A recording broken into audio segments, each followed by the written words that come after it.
We at Evo India are all about the thrill of driving, but today we're not behind the wheel. Instead, curiosity has got the better of us and we are in Sriperambadur to witness the birth of the Hyundai Santro. The Hyundai Santro is the car that made Hyundai a household name in India. Only a few months into the production of the new gen Santro, demand is off the charts. So when we got a chance to take a peek behind the curtain, we couldn't say no. It all starts at the press shop. Rolls of steel arrive at the facility and a 5400-ton capacity press bears down on them to produce individual panels. You'll see the code name AH2 written everywhere here, and that is what the Santro is known as inside this facility.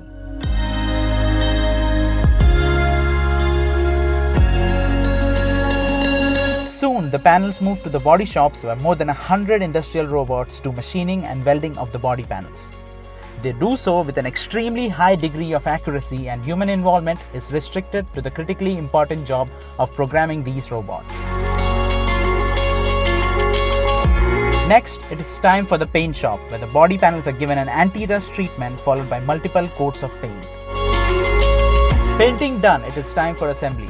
First, the underbody chassis and body panels are precision welded. Then the driveline components are attached to the car. Sequentially, all other components are attached and the car is then ready to be driven off the line, which is precisely what happens.